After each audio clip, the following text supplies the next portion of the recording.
哈耶克說，通往地獄的路是天堂圖紙鋪的。1944年3月，倫敦，戰爭還沒結束，德國的轟炸機隔三差五還會來。就在這座隨時可能挨炸的城市裡，一個44歲的奧地利裔學者出版了一本薄薄的書。所有人都以為一個眼看着祖國被吞并的奧地利人寫書，一定是聲討希特勒的。他確實恨希特勒，可你翻開這本書，會發現一件奇怪的事，書裡真正的警告不是衝着敵人去的，是衝着朋友去的。他在序言裡說，這本書注定會得罪許多他希望保持友誼的人，而這本書獻給的恰恰就是這些朋友，那些滿懷理想、真心想建設一個更美好社會的人。書的第2章開頭，他引了德國詩人荷爾德林的一句話，這句話是整本書的鑰匙。總是使一個國家變成人間地獄的東西，恰恰是人們試圖將它變成天堂。這個人叫哈耶克，這本書叫《通往奴役之路》。Hello， 大家好，我是王立杰。今天我們開一個新的小單元。這個系列拆過《紅樓夢》的情直，拆過《西遊記》的心源，拆過《封神演義》裡替天行道的傲慢，但我們從來沒有碰過經濟學。很多人覺得經濟學是關於錢的，離修行10萬8千里。今天這本書會告訴你，經濟學的每一頁其實都是關於人的，關於人性裡那個最體面、最正義也最危險的念頭。這個念頭只有8個字：我知道怎樣對你好。先說清楚一件事，這期視頻不聊政治，也不聊主義。哈耶克這本書在國內是正規出版物，書店裡就買得到。但今天我們要用一個書店裡買不到的角度去讀它，把它當成一本修行的書，因為它解剖的那個東西，佛學裡有一個精確的名字。這個名字我先按下不表，我們從故事講起。哈耶克1899年生在維也納，第一次世界大戰，他在意大利前線當過炮兵。戰爭結束，帝國沒了，他回到維也納讀書，後來去了英國，在倫敦政治經濟學院當教授。30年代末，整個歐洲都在着火，而他在英國觀察到一個讓他後背發涼的現象。英國的知識分子一邊在戰場上和德國拼命，一邊在書房裡羨慕德國的辦法。什麼辦法？就是由一個強有力的中樞替整個社會做計劃，把所有人的勞動、資源、生活統一安排起來。當時很多聰明人都覺得這才是未來，這才是理性，自由散漫的舊秩序過時了。哈耶克坐不住了，他在序言裡說，寫這本書是一項他不可逃避的責任。別人在前線打仗，他能出的力就是這本書。於是就有了通往奴役之路。這本書的論證，我把它壓縮成一條鏈子，你聽聽看，每一環都是人性。第一環，想給整個社會做一張總圖紙，你首先需要一個所有人共同的目標清單，什麼最重要，什麼次重要，得排出個先後。可是幾千萬人，每個人心裡的排序都不一樣。有人覺得孩子的教育最重要，有人覺得老人的醫藥最重要，有人就想安安靜靜種自己的花。總图紙只能有一個排序，那怎麼辦？第二環，既然大家的排序合不到一起，畫圖紙的人就只能把自己的排序當成所有人的排序。注意，這一步不需要任何惡意，他是真心的，他真的相信自己的排序是最好的。第三環，圖紙鋪開了，總有人不配合，不配合，宏偉的圖紙就成了廢紙。所以為了那個美好的目標，就必須讓不配合的人配合。勸說不行就施壓，施壓不行就強制，每一步都有一個高尚的理由，每一步都在說這是為了大家好。第四環也是全書最冷的一章，這一章的標題就是一個問題：為什麼最壞的人會爬到最高的位置？哈耶克的回答不是權力使人腐敗這種老生常談，他說的是篩選。當一個位置的任務是不惜一切代價執行總圖紙的時候，心裡還有猶豫的人，那些半夜會睡不着，會問自己這樣做對不對的人，會自己退出或者被淘汰。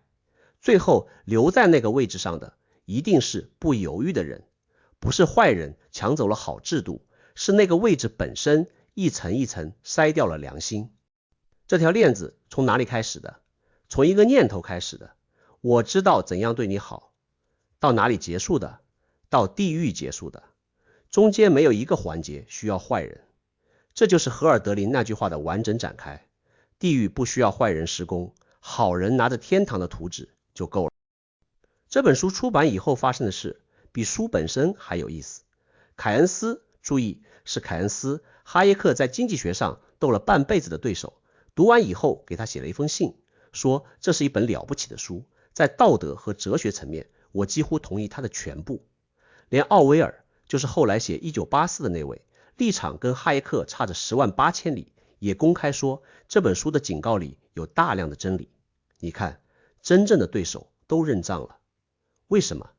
因為哈耶克戳中的不是某個陣營的錯誤，是所有陣營共用的那塊人性。好，現在我們把佛學的顯微鏡架上去，剛才我按下不表的那個名字，現在可以說了。這本書解剖的東西，佛學裡叫善執，執着的執，善良的善。我們這個系列講過很多種執着，貪財、貪色、貪名，這些執着都好認，因為他們看起來就不體面。但佛學對這件事有一句很狠的概括，執善亦是執，對善的執着也是執着，而且是最高級的那一種。為什麼說它最高級？因為別的執着偷東西的時候心虛，善執偷東西的時候理直氣壯，它自帶道德豁免權。一個人為了私利去控制別人，他自己知道理虧；一個人為了你好去控制你，他覺得自己在行善。你的反抗反而成了他加倍用力的理由。我們拆《封神演義》的時候講過，那部書裡人人都在替天行道，人人都覺得自己手裡的刀是天的意思。通往奴役之路講的是同一件事，只不過刀換成了图紙。那這個善執，它在認知上到底錯在哪裡？這裡要請出唯識學的一個核心概念，叫遍計所執。聽着拗口，意思其實很日常。唯识學說，世界真正的升起方式叫依他起，依靠的依，他人的他，升起的起。意思是一切事物都是無數條件當下相互作用生出來的，像河流，每一秒的水都是新的。而我們的心有個毛病，它喜歡把流动的東西動起來，动成一個固定的对象，再貼上標籤，然後把這個標籤當成真的。這個動作就叫遍計所執，普遍的計較執取。一個社會是什麼？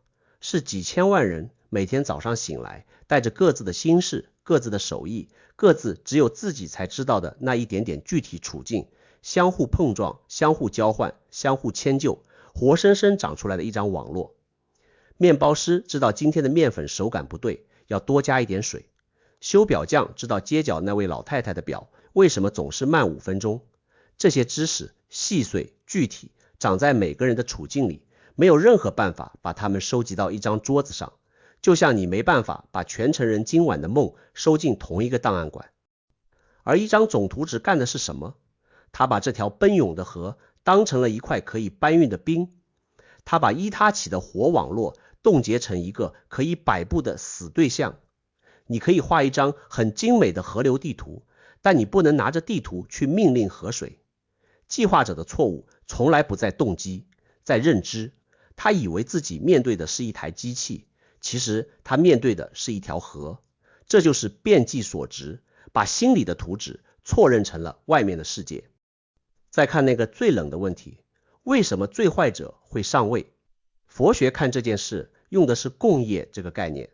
我們平時說業力，總以為是個人賬本，誰做了壞事誰遭報應。但業還有一種更隱蔽的形態，叫共業，一群人共同參與共同維護的一個結構，這個結構本身會產生果報，而且這個果報不挑人，是按位置來的。哈耶克描述的那個篩選機制，就是共業的精確畫像，沒有任何一個人決定讓最壞者上位，是那個結構在篩選。